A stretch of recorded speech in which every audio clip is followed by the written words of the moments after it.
Here are the fantasy follows, top 5 players to target on the waiver wire for week 7 of fantasy football.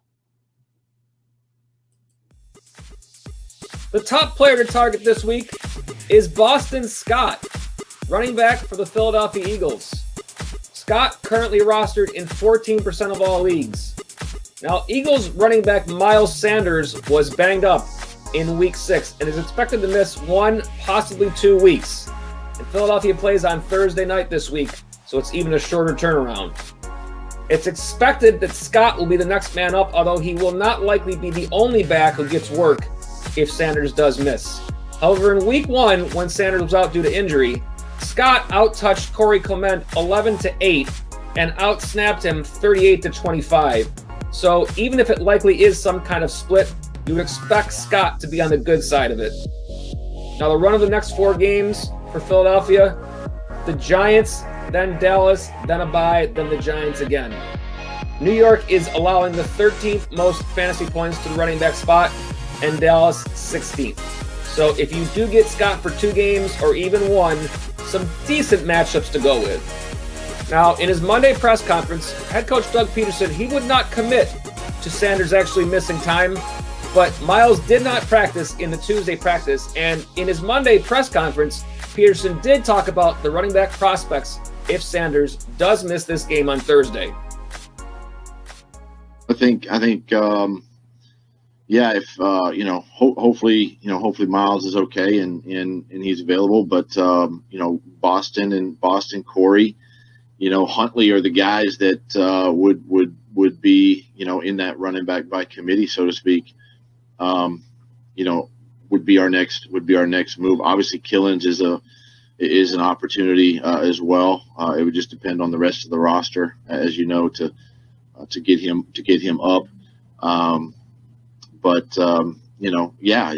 We know Boston has played. We know Corey's played. Huntley's the only one that's really limited from the standpoint of playing, but we got confidence in all 3 of those guys to be able to get the job done.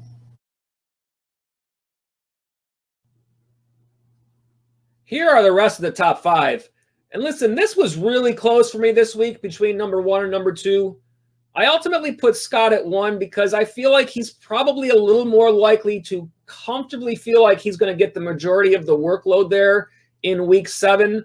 But there are other backs there, so it's hard to say. But this is the real difference for me. If you have Miles Sanders on your roster, or if you're playing an opponent this week who has Miles Sanders on their roster, then I think Scott is more of the clear-cut choice to go after on the waiver wire. But if you're not in either of those situations and number 2, Justin Jackson, is available in your league, I think he merits real consideration to be taken over Scott in this spot. Now, last week, Jackson was being rostered in 44% of all leagues. He's currently at 46. So because he was on a bye last week, he barely went up. He may still be available in your league. Now, in the backfield in LA, Austin Eckler, multi-week injury. He's nowhere near returning. So you got 2 guys, Justin Jackson and Joshua Kelly. In their last game in week 5, Jackson, 15 rushes, 71 yards, along with 6 targets, 5 catches for 23 yards. I feel that he looked clearly the better back between Kelly in that game. And he outtouched Kelly 20-12.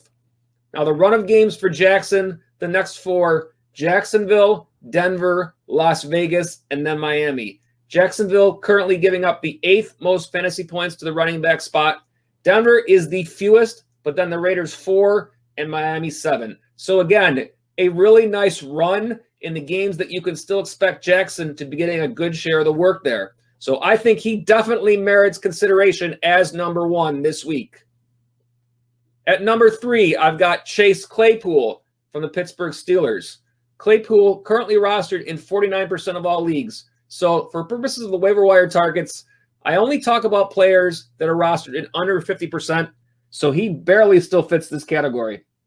Last week, he was at 17%. So he has gone up quite a bit. But if he's still available in your league, take a look for him.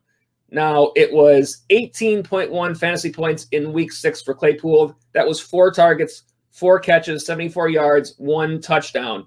The week before that, obviously, he had the big game with the 4 touchdowns, 42.6 fantasy points. It's going to be key to keep an eye on the status of Deontay Johnson, but Claypool has played so well, you have to think he's going to continue to get work in that offense either way. Now, the next 4 for Claypool: Tennessee, Baltimore, Dallas, and then Cincinnati. The Titans currently allowing the 10th most fantasy points to the wide receiver spot. Baltimore is down at 26, but then Dallas at 2, and then Cincinnati at 21. So a couple of nice matchups in the next 4 games for Claypool. At number 4, it's Mike Williams from the LA Chargers. Again, Williams was on bye last week. He was at 40% rostered. He's now at 45. So there's a chance he's still available in your league. Now, again, Williams, a player that was draftable when the year started, but he's had trouble with injuries as the year went on.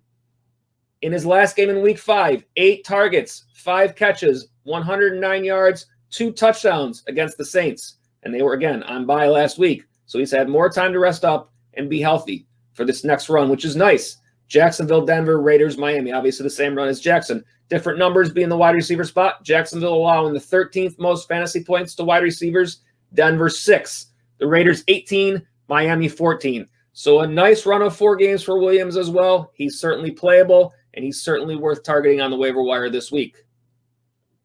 At 5, I've got Travis Fulgham from the Eagles, currently rostered in 31% of all leagues.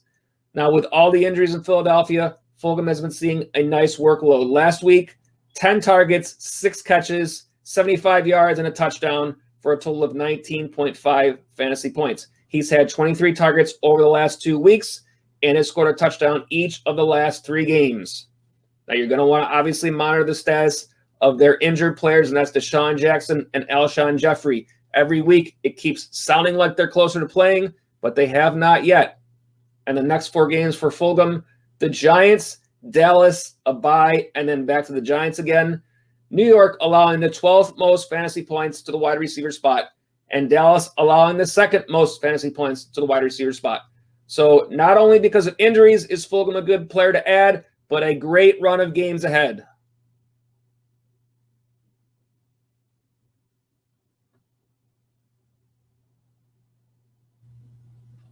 Some bonus ads for you this week, starting with the guy who I feel is the top quarterback streamer, and that is Teddy Bridgewater, currently rostered in 45% of all leagues.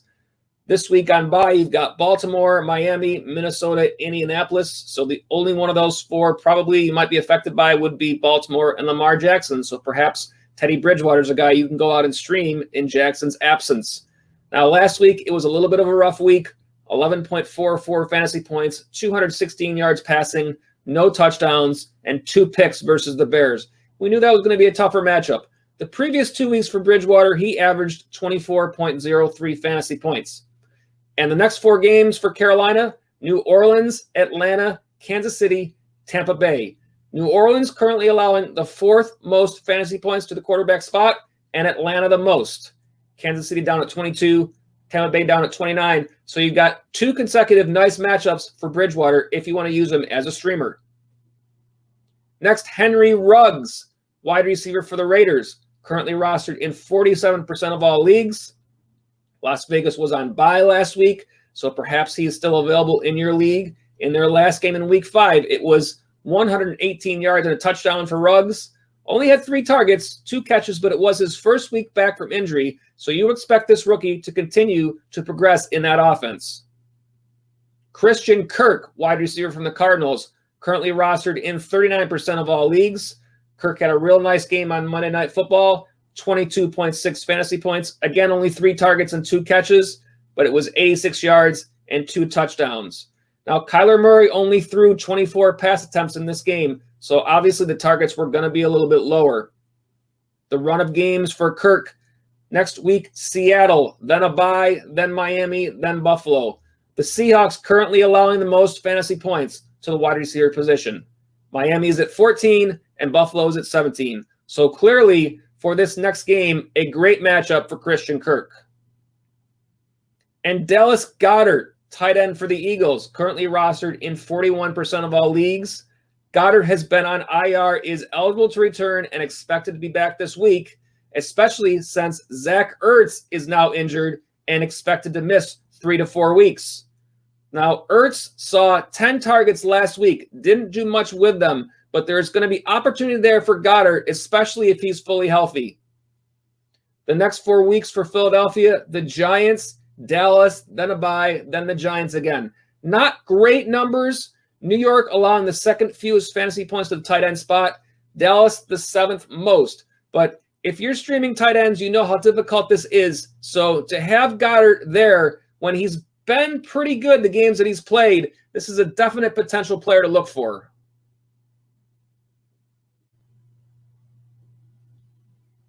Don't forget, be sure to join us this Sunday and every Sunday for the TFF Live Sunday pregame show, streaming live right here on our YouTube channel. We're on at 12 noon, taking you right up till game time, answering your fantasy football questions, and getting you ready for your matchups each week. And we are the Fantasy Follow. We're a brand new YouTube channel. We thank you for watching. Appreciate you being here. Please leave your comments below. Let us know if you have any players that you feel should be on our lists. And if you like our videos, please give us a thumbs up and share. And subscribe now to our channel so that you don't miss out on any of our future shows. We have a new goal of 100 new subscribers, so please help us to reach that goal.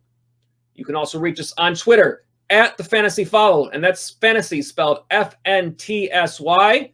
And don't forget, you can send your fantasy football questions to our Twitter account during the week using the hashtag AskTFFLive, and we'll answer those questions live on our Sunday show. On Facebook /The Fantasy Follow, and our website, thefantasyfollow.com.